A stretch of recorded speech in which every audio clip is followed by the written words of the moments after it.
Yep. It is honesty hour, and people, specifically a couple fan bases, are not gonna like this. Let's hop in the trust tree and talk about the fact that the Atlanta Braves and the Dodgers are peaking too soon. Let me explain. The Braves are 8-2 in their last 10. Great. The Braves have been great all year long. The best team in baseball for the majority of the season, besides the beginning of the year when the Rays were the best team in baseball. The Dodgers are 14-1 in August with a plus 58 run differential already in August. It is remarkable. These two teams are firing on all cylinders. Now, fun fact, over the last 4 seasons, the Dodgers have won 80% of their games in August. 2023, they're 14-1. 2022, 22-6. 2021, they went 21-6, and the year prior, 21-7.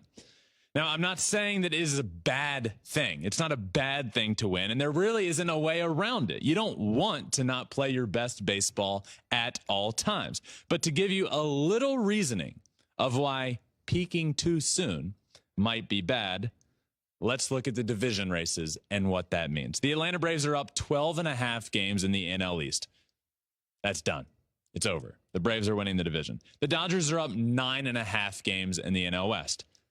That's done. The division is over. The Braves and the Dodgers will have the top 2 seeds in the National League. Whoever gets it. Braves at 1, Dodgers at 2, or if something changes there. So come mid-September, a month from now, what are you playing for? What are you really playing for? Are you playing for the number 1 seed? Sure. That means something.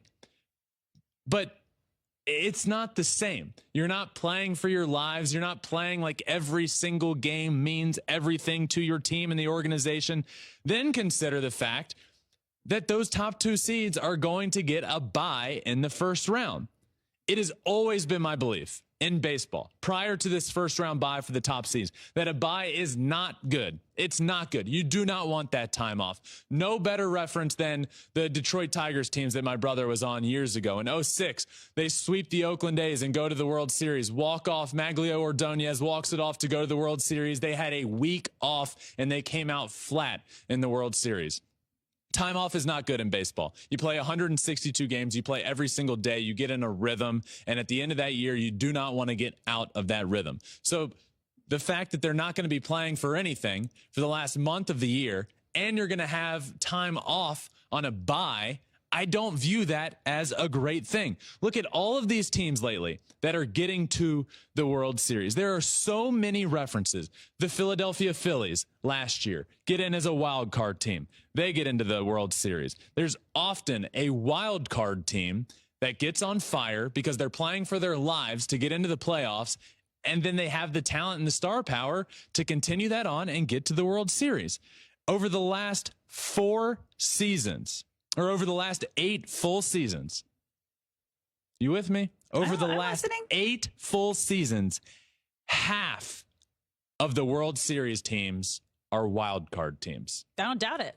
The 2022 Phillies, NL champs, 2019 Nats, World Series champs, 2014, both the Royals and the Giants were a World Series or a wild card team. So over the last 8 full seasons, half of those are wild cards. So honesty hour, Braves and Dodgers, they're peaking too early.